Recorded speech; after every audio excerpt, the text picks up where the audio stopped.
Welcome to the CodPast podcast, where your fishy past hooks your brilliant future. With Dr. Deborah, Laura, and Dr. Trish.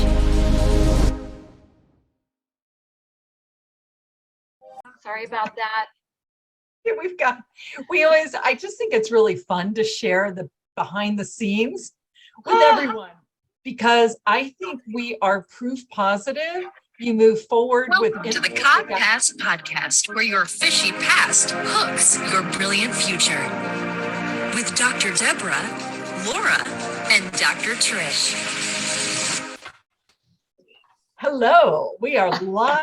We've been live for a little bit. Thanks for bearing with us. I am very excited today to talk to our guest, Deb Rossman, and her adventures in life and her great big message from her heart about the Grieving Heart.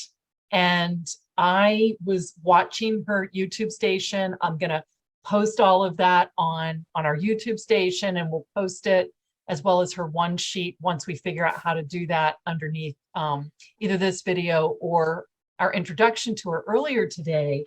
But I was watching her YouTube video, and one of my favorite things that she says is, I am not gone. And so that's, I am not what? I am not gone, because her emphasis, so her work resonates with people who are grieving and can be a companion when people are grieving. And the emphasis is on the living and celebrates our loved ones. I'm reading from what I wrote because I just found it so profound, and that was only a 5-minute video. So Deb, it was just beautiful. And I would ask if you would like to say something before we really get started. First and foremost, my heart is overflowing with joining you incredible, empowering women. Yay! So we'll accept I want that. to thank you. Thank you for. I received that. Yeah, thanks, Deb. And we usually then start with a joke, the fishy joke, and Deborah usually. Well, wait. We have to tell why we are the CodPast instead of the podcast. Yes, that's Deborah's job. That's Deborah's thing. So why are we the CodPasters instead of the podcasters? This is the CodPast podcast because we chose CodPast because we were talking one day and we came up with it, and we decided that we're trying to help people learn to use their fishy past to hook their brilliant future. And then as we've been evolving in this whole journey, which has been amazing and will be forever, is that we found out that your fishy past really it's not negative. What you've done in your past is just your learning path. So that's why we chose it. And we are the CodPasters. Well, and because also we all three have really fishy pasts. Very fishy past. But we only share with people that literally earn it. I think I got the most fishy past, actually. I mean, if you ask my siblings, they would say that. That could be. And what's interesting is that I used to think mine was the fishiest, and you always do, because sometimes we think that we made mistakes and that somehow that we're flawed human beings because of that. And that's not true at all. That's what society tells you. Oh, that was a mistake, hide that. Or, oh, that was a mistake, what a dumb decision. And it just breaks people's heart. I know it did mine early in life. Now I'm at the point where I'm like, I was doing the best I could at the time with a good heart, So, and somebody said to us a couple of weeks ago, and I just loved it, we're all just walking each other home. Yeah. Oh, that's beautiful. That is gorgeous. Yes, that's from Ram Dass. I just think it's beautiful too. Yeah. So Deb, we'll dive a little deep. Do you have any fishy stories about yourself you'd like to share? Wait. We have to have a joke. We should start off laughing. Like 5 seconds The whole ahead of you point all. of this Sorry, thing is for us to have more fun and just laugh. I'll just zip my lip. You're so excited about our guest. You just Very can't excited. yourself. Cut it out. Let's do this exactly the way we're supposed to. That's right. I'll fish or cut bait. I'll cut bait right now. Good job. Good job. Okay, my screen just went off. I'm sorry. Okay. So never fall in love with the blowfish. You'll always get repuffed. Oh. That's kind of weird. That's kind of a weird joke. Yeah, I but mean, when I think of a blowfish, I think it'd be a pretty good one to fall in love with. But I was just thinking. I like this one because it's kind of true of all of us talking all the time. It's funny how fish never seem to know what you're talking about. Or do they? I Or love do it. they? Deborah and I Or were do just they? talking. What was it, Deborah? What was that? It's a country song you just heard about. He's not the. What was it that you just told me? That's being rebuffed. Well, we're so open, and I'm excited for the conversation with Deb, because this is going to tie right into her message. Is we're just really open to what the universe is telling us, what God is telling us, whatever it is you call your higher power. But it's weird because I've been getting really clear on a lot of things in my life, and this happens and then this happens. And I'm really into country music right now, big time. I got brand new cowboy boots. They're amazing. I wonder why. Because I want a cowboy. But so the boots are amazing, and I just Save got a a horse. new what? Save a horse. Save a horse, ride a cowboy. Yeah, save a- I know it. I love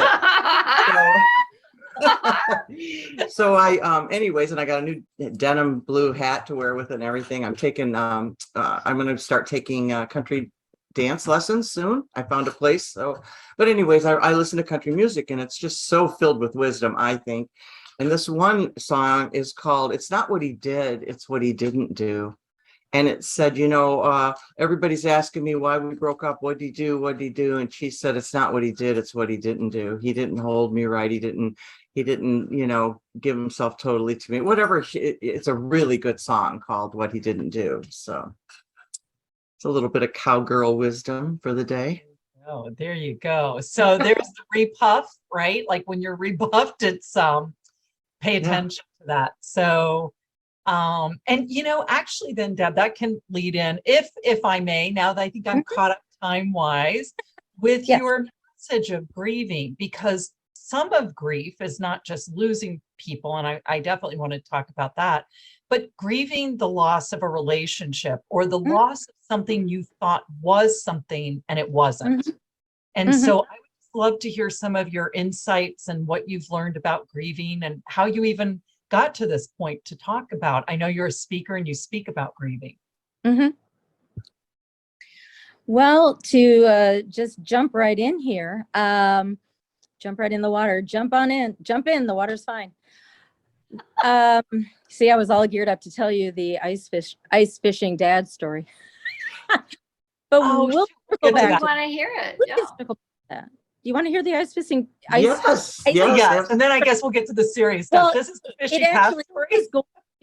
it's going to lead right into it. So, yes, when going through that very thoughtful questionnaire, I think I mentioned to Laura, I felt like I took a test on my life, and I'm hoping I passed. So, Get an A+, Deb. Thank you. Yay. So when I was, I mean, really a little tight, 4 or 5, the question specifically, I believe, was an embarrassing something that happened to you that you ended up ultimately learning something, the hook, and so on. And in it, I actually shared with Laura that similar to the journeys that you lovely women are on, I have come to the point where I am no longer willing to hold myself in a uncomfortable, sad, negative space. And so I was having trouble thinking of a story because it was expressly wanting something embarrassing or whatever. And I don't embarrass easy, which is partly why I'm also, among other things, an actor and doing a short film project in Vermont right now plug for Kelly Burr, If We Really Were, which is, it's a comedy. That said, the ice fishing story was Dad took, I begged Mom to let me go with Dad ice fishing. I was Daddy's little girl and and against Mom's better judgment, she acquiesced to us. We get to the fishing hole, frozen over, Wisconsin, frozen tundra, and he left me on the shore. He walked out to the center of the lake and started augering the hole. And I was bored immediately. So I started stomping around on the ice where the branches had frozen into the water. He heard me and he saw me and he shouted out to me, stop stomping where the branches are because the ice isn't solid there. Now, I'm just a wee tot, 4 or 5 years old. I'm looking at my dad, who was, seemed like 10 times bigger than me. And he's in the middle of the lake and he's digging a hole. And my 5-year-old logic, my 4 or 5-year-old logic thought, he can't possibly know what he's talking about. So he resumed digging and I resumed stomping. And within moments, I had broken through the ice. Oh. Fortunately, I had hand knit mittens on, and in fact, they stuck to the ice, keeping me from getting sucked into an undertow, and that would have ended badly. Dad, hearing the crack and the splash, moved faster than I think he ever has moved in his life, and I don't know how he didn't break through too, but he fished me out, and I believe I was the only thing he caught that day. So that was my story, and the lesson gleaned was maybe people of a certain age do know a few things, and it's probably a good thing to listen more. I find that challenging to this day because I do love to talk. But it is a lesson that has stayed with me, and I am happy to report that at 61, almost 62, I'm embracing the listening far more than I ever have.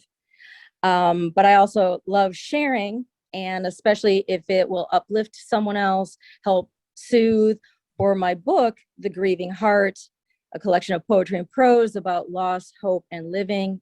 Emphasis is always on living, is, yes, Laura named it perfectly. I consider it to be a companion to a person's very, very personal grieving process. Grief is universal, but the way we grieve is completely as unique as our fingerprint. So the book is a collection of poetry and prose. Only about half of what's in there is specific to me and my personal processes. Others are pieces that I wrote on behalf of other people, including the opening piece, which maybe if we have time for, I will share. It's Dr. Izdihar Jamil's favorite, and it is I Am Not Gone. But I began this process, and it culminated after, over time into a book, because I was, what do they call it? Bonus baby. Mom and dad, born in 1945, had 2 kids early on. They thought they were done. And 10 years after. It's called Love Child. Love Child. I thought that was more out of wedlock, but so. Okay. Oh yeah. Never mind. That's what I did. I think I was the mistake. I called it The Result of Dinner and Dancing. So they thought they were done, and sure enough, 10 years after my brother, along came me. And so I was in my mid 40s when I lost my parents. They weren't so old. We lost Dad at like 78, and then Mom hung in until she was just shy of 82. And I was extremely fortunate. I'm a very lucky girl because I had loving parents, and Dad worked at General Motors back when there was a solid middle class, and I wanted for nothing. So that the loss of my father, hence the story that I just told. I was mid 40s, and I was gutted by it, and I wore that grief like a cloak. I wore it like a badge of honor. I know it was difficult for everyone around me. I radiated that pain, and it was a while. I don't know how many months after. And while I was sleeping, my dad basically came to me in a dream. I'm not prophetic. I'm not a medium, nothing like that. But when I woke up, I had such a solid, calm knowing that he was like, okay, time to cut this crap out. And I'm not calling someone else's grieving process crap, but it was like, for myself, it was like, okay, Dad loved life. He was a Rat Pack guy. He was a martini and party guy. And here I was, painful to be around, because I felt as if I didn't mourn him openly every day. I was somehow dishonoring his memory. And I realized it was completely backward. That this man who loved life, had a great life, this is not what he wanted for his baby girl. So it's not like I just went, okay, snap out of it. It continued to be the process. Walks in nature, writing, journaling, poetry. These were all modalities I used that eventually did help. Now, just as I was starting to get a grip on it, my mom, a very close family friend, my sister from cancer, my mom from heart, and let's just put the cherry on top, and my condo burned down, and they never rebuilt it. So there was a span of about 10 years where it just seemed to like on top. And I was reeling. And the writing, the poetry, the walks in nature, for me, the crystallization, the realization, a dear friend gifted me, well, she actually just lent me her book, The Secret, Rhonda Byrne's The Secret. I started embracing law of attraction, and it just kept propelling me forward. And a dear friend of mine who I would share poetry with, she worked at Border Books. Anyone remember Border Books? Oh, yeah. And she said, you should really put your prose together in a collection, because people come up to me all the time and they ask, what do we have on grieving? They are not looking for the clinical, 7 steps of grief. They want something soothing. They want something to maybe read at the eulogy. They're looking for something she felt that I was producing. And so another 10 years went by, and eventually I decided to pull the plug, and I did self-publish that. And here we are talking today. Wow, that's Wow. amazing. Deb, you just mentioned so many things that parallel us. So many things. Well, all in one couple of sentences. But Deb, I was intrigued by a sentence that you said that I think actually is a metaphor for a whole bunch of things. And that is a whole bunch of really negative things. So you're talking about the secret and the law of attraction, and we're really into all of that. We believe that what you think about, you bring about, period. And period times 300. And so what you say, you're professing, right? Whatever you say, it's going to happen. And I have proof of this. But you said something that I think you should write a book about. And that is, I was wearing my sorrow as a badge of honor. A cloak. And I swear to Pete, yeah, you hit something so on the nail, because people think it's somehow wonderful to be awful. If they're complaining about what whatever they're complaining about. It could be about dinner. They think that somehow somebody's going to think, oh, thank you for telling me the truth about that. And it's like, cut it out. You know, that was one of the best things I've heard. I wrote it down in my notebook here, because we have been, I believe we've been learned and taught, to suffer is wonderful. To suffer means you are beholden in the eyes of Jesus, right? Suffering is good. Just flagellate yourself, you know. And I think that it is such the opposite message of why Jesus came here, or what God had to say. Like, you can have anything you want. Just say it and I'll give it to you. If it's bad, good, whatever, I don't care. Just say it and I'll give it to you. Mhm. And boy, God bless you for saying that. Thank you.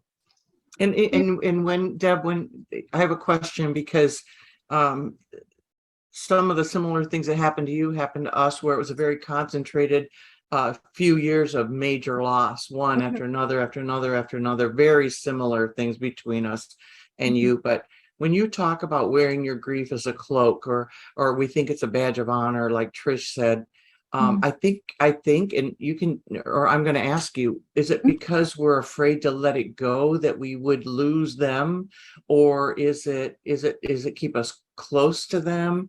Well, what did you analyze that particular action was, because it was something that you had to do to go through?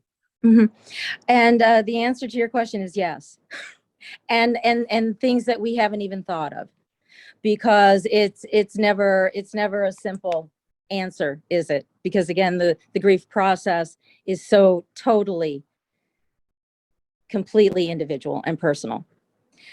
I have also written, so my international best-selling author designation comes from actually a composite work with Dr. Izdihar Jamil, and there were, I believe, 16 of us authors all together, and it went Amazon bestseller the day that we launched it. My chapter in that book was how not to let fear rule your life, because of course fear is a huge part of the grief and grieving process. We fear, a lot of people fear death for themselves, but I think more than that, it's the absolute utter terror of a close loved one, maybe someone who our only sense of self comes from, or our sense of feeling good about ourselves. Ultimately, we are responsible for that. And a lot of people, there's this victim complex going on out there, which ties into what you ladies have talked about with the constant complaining and negativity and all of this stuff that I'm personally not deliberately partaking in anymore. It doesn't mean that it won't happen. It doesn't mean that I won't even complain. We are human after all. But I have found, having done the energy work myself for a full year now, that situations to celebrate come to me more than any situations to complain, because it's law of attraction. What we put out, we get back. One of the things I do mention regarding hopefully soothing in the talks that I do to groups, and I hope your listeners will reach out through my website or whatever, and potentially consider inviting me virtually or otherwise. But I personally apply the laws of physics. And where I'm going with this is, physics teaches us that energy, and I sincerely believe, I am multi-denominational or non-denominational or whatever. Me personally, my journey has brought me there. My book is very non-denominational, because again, grief is universal. At the end of the day, where physics, this particular law of physics applies, is that energy, and I sincerely believe what makes all of you ladies sparkle and twinkle and, you know, your personal essence, that's energy. Yeah. And I'm not a scientist, so I could be off my rocker, but I love Bruce Lipton and I love his work, if you're familiar with him. And so I feel pretty good about making that claim that our spirits, if you want to call them souls, whatever makes us us, that is energy. And physics teaches us energy cannot be created nor destroyed. It can only change form. Now, my poet's heart translates that very scientific bit of information that our essence transcends and remains whole and intact. So that when, I mentioned that there was, of course, the time where I struggled deeply with losing my parents, et cetera, et cetera. I don't mourn them anymore. I can quiet my mind through meditation, and I can feel their love. I can feel their presence. I can ask their guidance. Is it the same as a big old warm hug? Heck, it is not. It never will be. So we when we're feeling that, when we're pinching ourselves off, where we're constant looking back to where they used to be, instead of looking forward to where they are, we hold ourselves in that very uncomfortable, unpleasant space. So it is work. It is a process. And what I encourage, what my book and what I encourage, and I'm writing the third and final edition, and it is going to be subtitled The Journey. And I am going to do a deep dive into the modalities that I utilized that helped me. Before the original book, it's just so very thin. I meant, it's on Amazon, and I meant it expressly for people to be able to carry with them, or to mail, maybe in lieu of a card or along with a card, and be that silent companion. I then came up with the journal, which just allows for journaling pages. So as you're reading and something strikes for your own personal situation, you can jot it down. Journaling doesn't work for everyone, but at least it's there. And it's been very well received. And the final edition that I'm going to do, so the poetry and prose are essentially the same book to book, but in the journey, I'm going to include nature photography, because nature was such a key modality for me during every process of mourning. That I have a lot of fabulous nature photos. I'm going to include those. I'm going to include the blank pages for journaling. And I'm going to actually tell all of the backstories of each piece. This is amazing. What you've done and what you're describing. I mean, we have a wonderful life, and we get to meet a lot of really amazing people. And I've never heard anybody talk about grief like this. In fact, I used to have a lot of schools, and we had children that were high risk, so there was a lot of grief involved in all of it. And so we had people on, some on staff, some that we had on call that were grief counselors, and a lot of them just bugged the hell out of me, because they would practically destroy the kids in the, I'm not saying, I mean, I appreciate grief counselors. I'm not saying everybody's like this, but we would have a little child that maybe witnessed their parent being killed. Mm-hmm. And these kids were in deep grief, right? And they were in. By the time the counselor was done with them, they were so shut down, because they took them through this deep dive that they couldn't handle. It was too much. And I think our old way of looking at counseling in any way is, let's get deep into the problem. And it's like, no, can we get deep out of the problem? And so what you're saying is a beautiful blend of, let's acknowledge that I still wish I had a hug from my dad, like right now. Mm-hmm. But let's also allow my dad to fly and not keep trying to bring him back here. And that's kind of been my philosophy, because what you were describing about your dad, oh man, did I ever do that?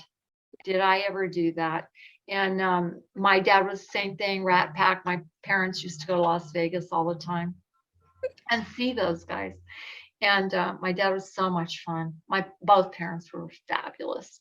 Mhm. And so, gosh, I love your work. I'd love to. Yeah, it's a great idea to, instead of sending cards, send your book, because in that moment between the loss and then usually the celebration of life or something, everybody's scrambling to try to figure out what to say or what to do, and also deal with their own grief.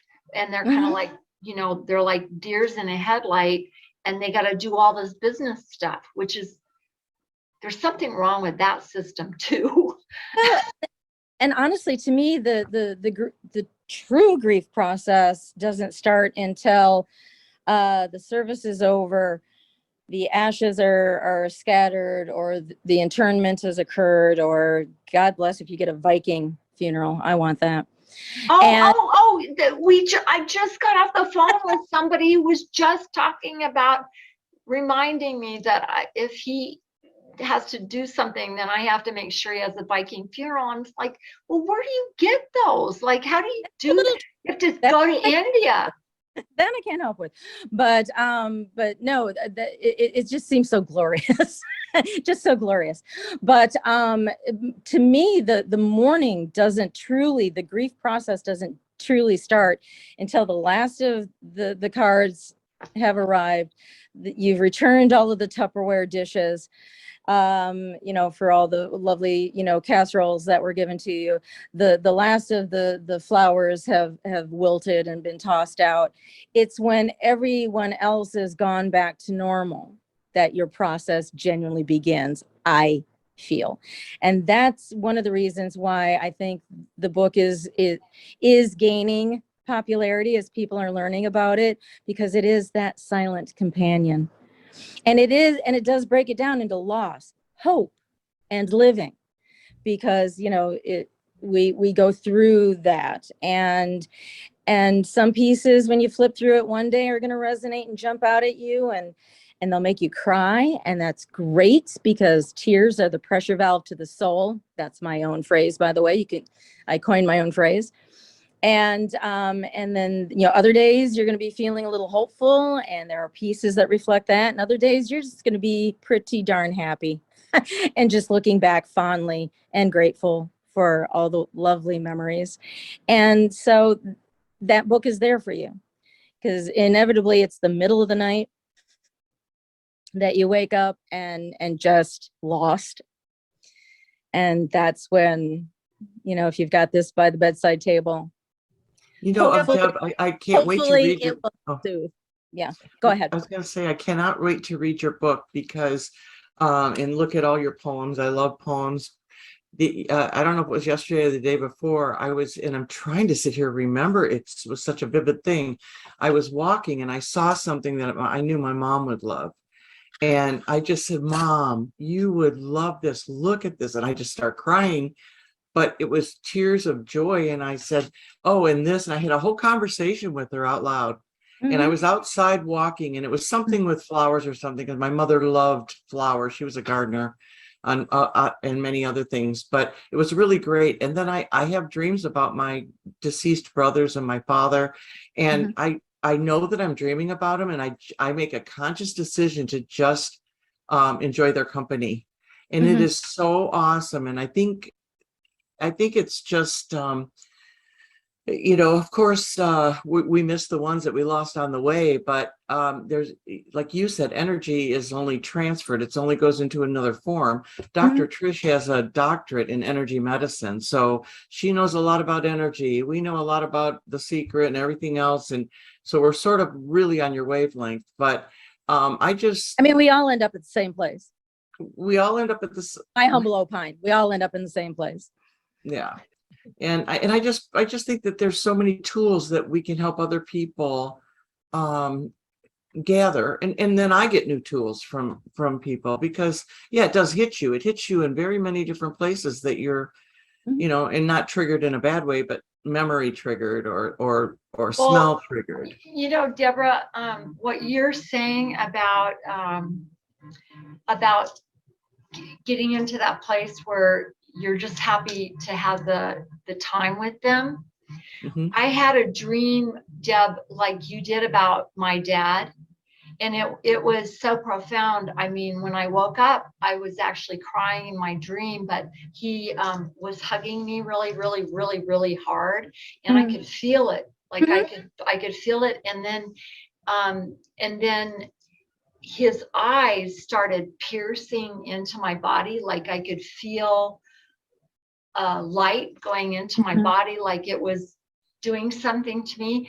And then his face turned to the face of Jesus, right in front of me. And I went, well, that was different. And then I woke up. And so that was that. Then when my mom passed away, I happened to be at her house that morning, and my siblings had been in there, but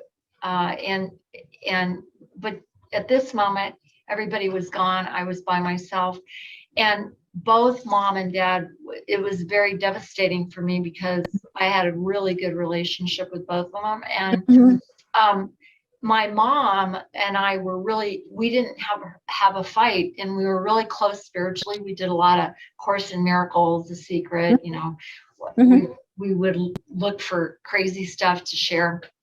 Anyway, I knew mom missed my dad for 35 years because he died at 56. And she wanted to go with him. They had a love life that I know kind of wrecked me for men in my life, because I'm like, wait a minute, this is not what I signed up for. I want my mom and dad's deal. So anyway, but I think I'm good now. But my mom really wanted to go to heaven and be with my dad. She did every day. She talked about it, but she had a life that was so big, and people would talk about, do you know what your mom does when she lights up a room? She lost 2 children and a husband, and she would say, the difference between bitter and better is how much you focus on the I. And so she would not allow herself to be sad because she wanted to do The Secret. She wanted to manifest, but she still always missed my dad. So that morning when she was gone, right, I'm like, I had to put on, that happy feral song. Oh, yes. I'm so happy, yeah. Yep. And I put it on a loop. So it played all day long because I didn't want to suck mom back to me, because I knew how close she was to me, and that if I started crying and going, Mom, I don't want you to go, she would be there trying to console me, but like, hey, can I get out of here? Because like, I want to go be with your dad right now. I don't want to be doing this. And I was like, Mom, I am not going to do this to you, no matter what I feel right now. And I had to work on it all day long to just have fun and let mom go, and not get into, I just want you for one more minute, please. That is such a good thing to tell people, because you should let them be who they're getting ready. They want to fly. Of course. And I'm going to bring it even back to Deborah. I would hazard to say mom was there. That's why you noticed the flowers. And, she was there. That's actually part of the whole reason why I pull the physics part in.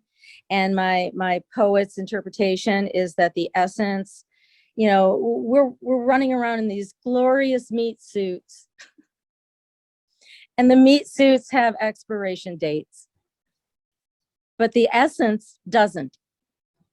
And a lot of times people might be able to handle the passing of a cherished loved one. My sister had cancer. It had gone away for a while, but of course it came back with a vengeance, and the lymph nodes, and she was just eaten alive. And we held a vigil for her. And to kind of come back to you, Trish, we held a vigil, but we were saying it's okay to go. It's okay to go. Well, Sherry was never one to miss a party, much like our dad. And so we somehow had miscalculated, and there was like a 10-15 minute window when she was alone in the room. That's when she left. Tell me she didn't know. And she was in a coma for all intent and purpose at that time. That's what my mom did. You don't know, right? And I just believe that the energy, the essence, it lives on. And also, just to kind of tie it all together in a bow, talking about fabulous moms, those of us who were wonderful enough, I would like to share, it's very brief. It is the first poem in the book, and it is called I Am Not Gone. And it really sums up my philosophy. Mhm. And this poem was written actually on for the benefit of a coworker. I didn't know him well. His mom had passed, I think, somewhat suddenly, an illness, something, it really gutted the whole family, as it can anyway. But this was, even that extra, because, it was sudden. And I never met her. And I was flying back from Wisconsin back to Connecticut, where I was living at the time. And this was bursting to get out of me. I never wrote anything so fast. It didn't need editing afterward. Again, I'm not a medium. I don't channel, but you tell me what you think when I read I Am Not Gone. If it's okay, may I share? Yes, please. Oh, Okay. yes. Lovely. And so I am going to put the spectacles, my lovely glasses, back on, and I'm just going to go ahead and read, because I don't memorize my stuff. And I'm working on lines for the film short. But I am not gone. Even though my body gave out and I'm no longer around, I'm not gone. For you, my child, who is still so young, I pray you'll never feel that I abandoned you or that you are all alone. I am not gone. It's not just your memories of me that will keep me alive, although thinking about how much I love you and how proud I am of you is good. There are other forces, factors, helpers that will be there for you when you need me. I'm not gone. They will constantly come and go from your life, for there can never be another me. But be there for you, they will be. Coworkers, friends, relatives, and many more, providing you with comfort, advice, and care. So while it is true, I've left this realm, I'm still watching over you. And with my helpers, my agents, if you will, I'm still there to guide you and advise you. I am not gone. When you miss me, just stand silently and listen to my voice beating inside you. My voice sings in the wind and will resound in others too, my helpers. For I am not gone. Mm, So beautiful. beautiful. So Just beautiful, Deb. beautiful. And I know you have that on your YouTube. Does your YouTube have an extension? Because I'll put it in our information when we put our own YouTube up. But is there a way people can find Yes, you? the channel, and I believe I sent the actual hyperlink to you, but the channel, if you search in YouTube for Deb Rossman, Okay. Joyful Griever, it'll pop. Well, I have a couple of questions, but I'll start with my typical, the one that I like to ask, and Yes. you may know this. It's and it sounds like you have, but have you had more than maybe just even a synchronicity or an angel visit, or even that your dad came to you? Have you had a ghost experience or a synchronicity that was just so big it couldn't be explained? If you have, could you share that with us? Or ETs. We like ETs. Oh yes, that's right. Of course, UFOs.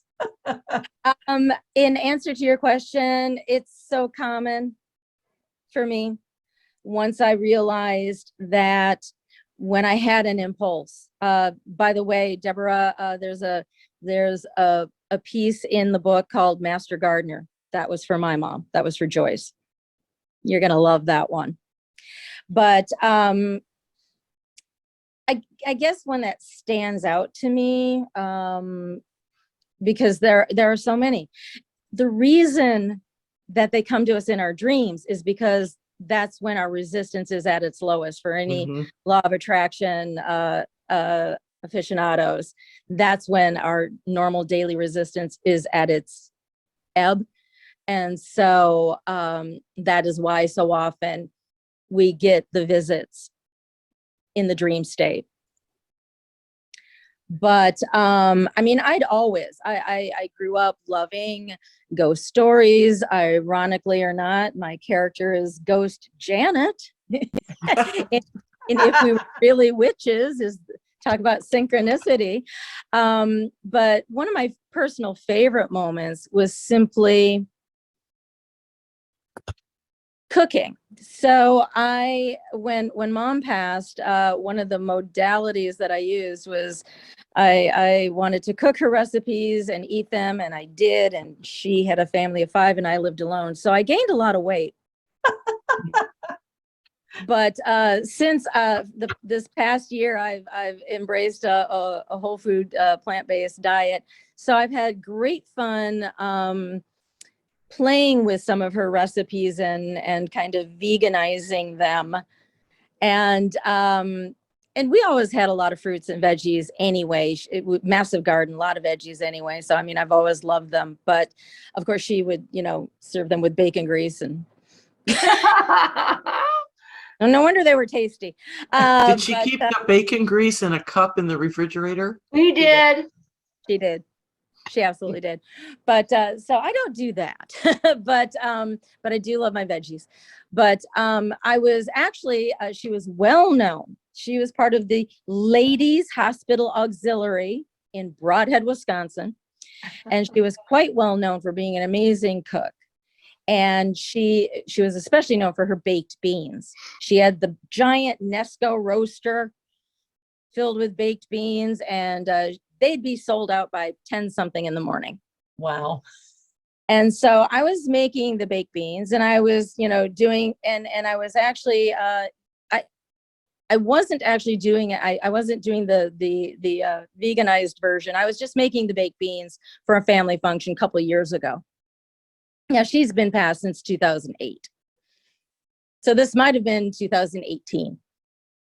And I always got a little nervous because it was such an important dish to the relatives, and I would stress out about it sometimes. I only actually tended to make them maybe 2 or 3 times a year. And so it was a point often of a little bit of angst for me, a labor of love, if you will, giving mom the nod. And they always were very kind and said they tasted like mom's, and sometimes they did and sometimes they didn't.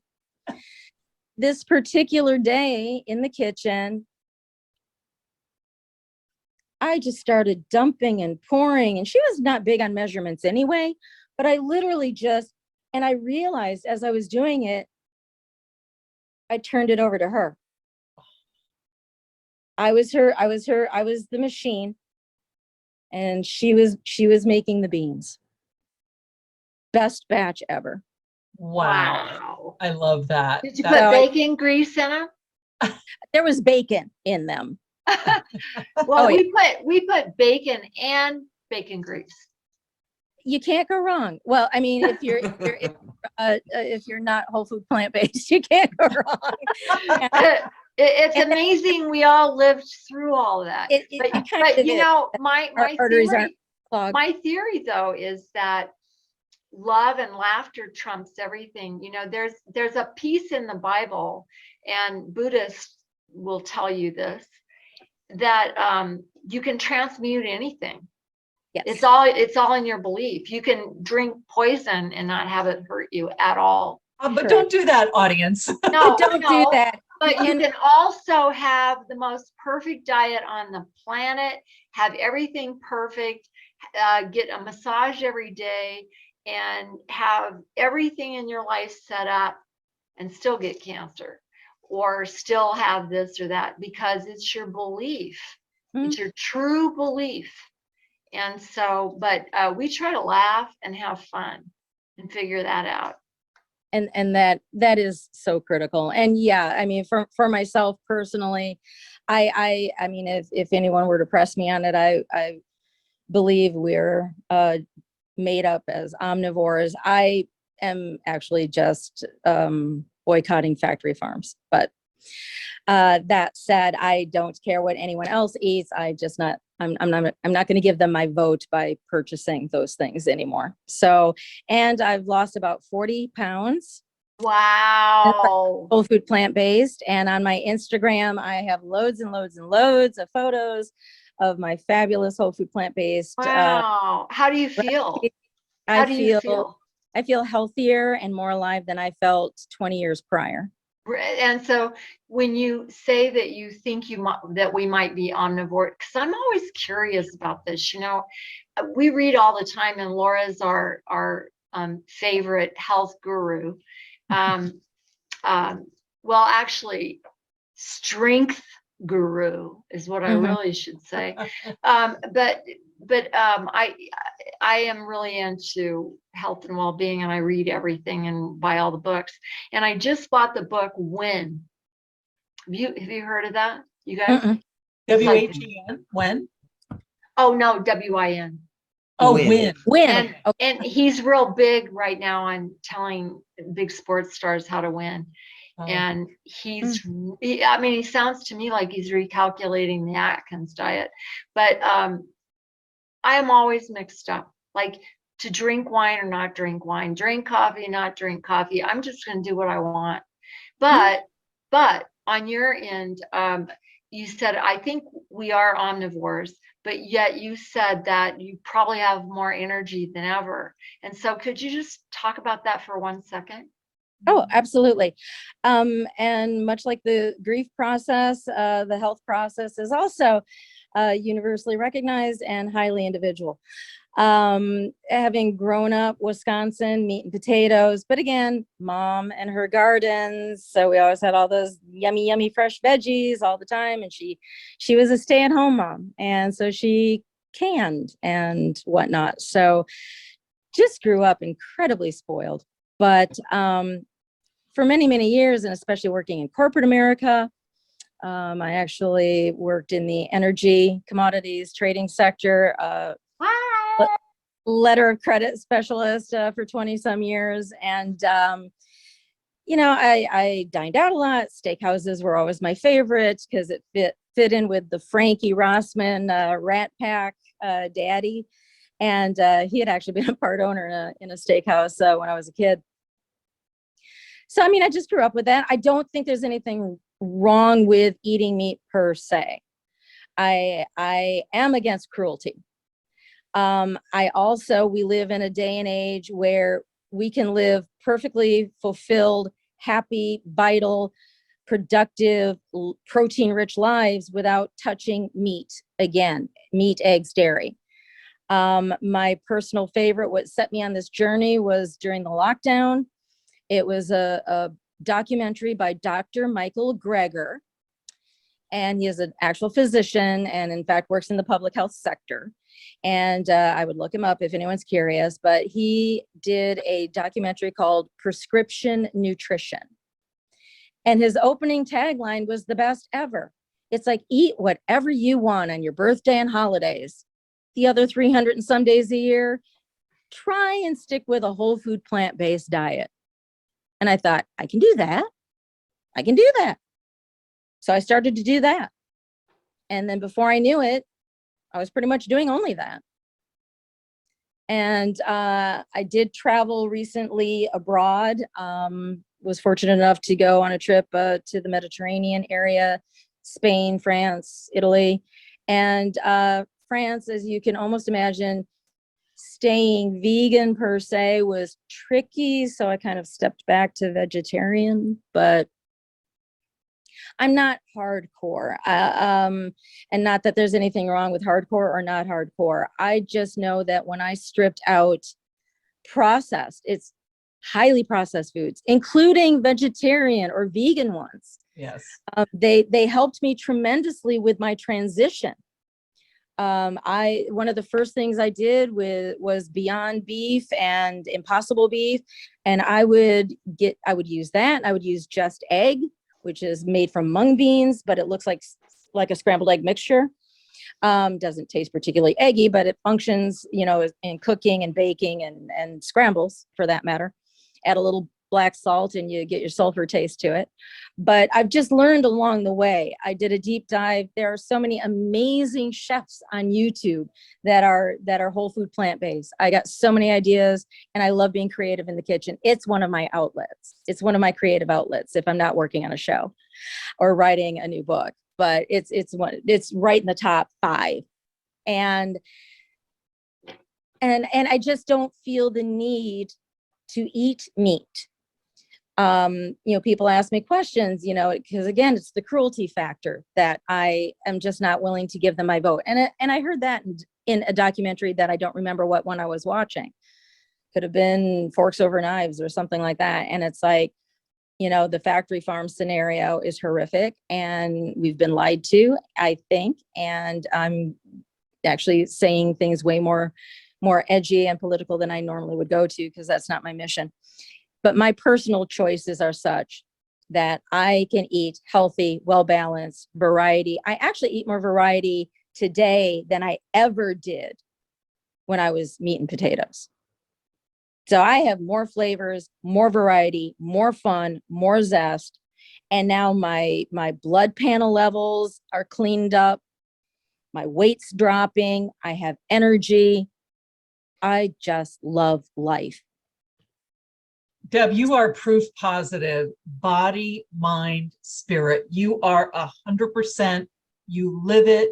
You've been, it's obvious you've been going toward this, not perfection. None of us can be perfect, but, marching toward for your purpose of sharing grief with people, how to grieve or how they can personally grieve, or giving them the space to grieve individually and knowing that it's a universal thing. And it's just so beautiful. And I know we're going to wind up in a minute. And my ending question is, if there's one thing to say that you've learned along the way to share with people. But before we do that, I want to just tell you something you mentioned earlier, and it's so big that I want to say it again, because maybe this is part of the overall message, that true grief doesn't start until when everyone goes back to normal. And that gives me shivers, because one of my first big griefs that I had was the first flood of my house. And the next day, everybody else went to work. They all walked past my house to go to the metro. And here I am in this devastation and chaos. And it's not that they didn't want to help. They didn't even know. But it was like they were living normal and I wasn't. Right. And I think saying that, because that's so true of whatever, losing a loved one, losing a pet, or losing a relationship that never really was, or, loss, grief. And so I just wanted to hit that home, because for me, that was something that really hit home with me. But now if you could just give our audience like one big nugget, or what we call row advice, that you've learned along the way. Be gentle, kind, and patient with yourself. There is no right or wrong way to grieve. Unless you are not immediately harming yourself, or certainly if you're not harming anyone else, it doesn't matter what people think or say or do. It's yours. And be gentle and kind and patient and loving with yourself. Amen. Amen. And ideally, in those quiet times, often in a dream or often out in nature, you will feel your loved one next to you. I love it. You're Beautiful. awesome. You yeah, I have just blessed feel, These my are life. You blessed me yes. so much. Yeah. Thank Yeah, you. that's what I was gonna say is I'm a better person for having met you. And it's just beautiful, beautiful. And I love how smart you are. I love smart people anyway. But I just love how smart you That's are. because you are one, Deborah. Oh, but you're so emotionally intelligent, and you're also somebody who you're just present, and I really appreciate that. It's Well, really great. you're doing what I say that we all should want to do, and instead of making people listen to us, being the minister, right? Mhm. You're being the orgasm in Harry Met Sally. Yes. I want what she's You doing. have. When Harry Met Sally. All right, It's guys, we're getting gonna back to say saving a goodbye. cowboy. Yeah. We I will love make you sure that guys. we put all your information in our podcast thing, and then we'll also give you Laura will give you this video, and she'll give you the link to your video, and go subscribe to our YouTube channel, and we will yours. Yeah, Yeah, and and everybody post it by subscribe to next- our Facebook page and our YouTube channel, and find us Podcast. in our personal stuff, because we are really fascinating. You wouldn't believe You it. You are now. I don't know if there's time for this, but how did you three incredible, powerful women meet? Trish and I have known each other and done lots of ventures together for about 13 years as our own separate entrepreneurs. And then Dr. Deborah came on the scene because we were doing the abundance experience with Jack Canfield. Rhonda Byrne was there. She taught us. And it was with the essential oils, with Young Living essential oils. And that's how we met Deborah Schlosser. And Deborah is the only person I've ever met in person who can is it all right to say this? Yeah. I mean, she speaks in tongues, she speaks angel. And I realized that it sounds exactly like he is one of my amazing gurus from the bottom of the Grand Canyon. He's a medicine man's medicine man from the Havasupai tribe. And when she speaks in tongues, she sounds like she's speaking Yuquala's language. And I asked him, do you think this is a star language that you guys have been able to maintain without anybody disrupting? Because they were in the bottom of the Grand Canyon. They couldn't be accessed. They were just down there by themselves. And they have this language that sounds like Deborah. It's like amazing. So anyway. Big galaxy out there. Yeah, but we three, now four, we love each other. Very much. And we're just you guys. We're collecting you, Deb, and Iz, and all the people that and all the people out there in the planet. And our whole intention is just to ripple effect all the things we've sought out and learned along the way, and always be curious. Your ABC, always be curious and open, and always live behind scenes what we're telling other people to do. So I don't tell people to do stuff that I don't 100% believe in. I don't tell people to buy anything that I'm not 100% into. I don't recommend anything that I haven't used forever. I mean, we want to be the orgasm. I love my own thing is I love being a Christian. I've got all these crosses everywhere.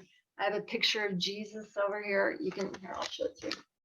There's Jesus amazing picture. there. I love that picture. I have that is the painting that I had painted in China, based on a copy of the most expensive painting ever sold, because Jesus has a crystal ball and he's got a mudra, a Buddhist mudra. So I am a strong Christian, but I never believed Christianity was about, telling people one thing and then acting differently. I thought it was, well, wait a minute, if you're a Christian, shouldn't you have a life everybody wishes they could have? Not, I didn't think it was about having a yucky life. I thought it'd be about having a fun life. And so now I found some girlfriends who want to have fun. Because that's Yeah, girls it's not just about the wanna have fun. that's right, Trish. It's not about the religion. It's about the relationship that you have with God. And we need to be light and love, and we need to have so Include. much self-worth that we receive blessings. We have Well, to be open. And I could just add that my whole thing is everything I say and do is cafeteria style. Take what you want and leave the rest. Yeah, that's right. And Well, thank you so much for being with us. We loved it. Deb. Yeah, And we we'll loved get it. this on YouTube in the next few days, and I'll send you the link. And thank you so much for taking time out of your super busy schedule. And I hope that show goes excellent. Yes, we will meet you someday. So again, one more plug for Kelly Burr. If we really were witches, and because the premise of this amazing play, and we're filming basically the prequel to it, she wrote a full-on stage play, If We Really Were Witches, because if the witches during the Salem witch trials who were accused of turning into cats and walking through walls and all these magical things, well, if we had that power, don't you think we could have gotten out of being hung? Yeah, 100%. So she is a brilliant up and coming playwright, Kelly Burr. And what can I tell you? What I'll do on my website and people when they check in periodically, eventually we're hoping that and again, it's a film short. So I think it's going to be 5-10 minutes, something like that. Well, when it's we'll all tell her we'll interview her. and Yeah. and we'll absolutely connect you guys. And she is incredible. She actually has her master's in Shakespeare. Yes, you can get one. And she's My got it. daughter is a no, her Shakespeare daughter has scholar. one. My daughter is a Shakespeare Well, there we scholar. So I will connect you guys so that you can have a chat with her. But I am just so thrilled to be orbiting in her universe. All right, she guys, I also- hate to cut this off. I love you all, but we gotta go. We're way over. And mwah, mwah. Bye, All right, guys. love you guys. Have a great weekend. Thanks again, Deb. Nice to talk to you. Mwah. Bye.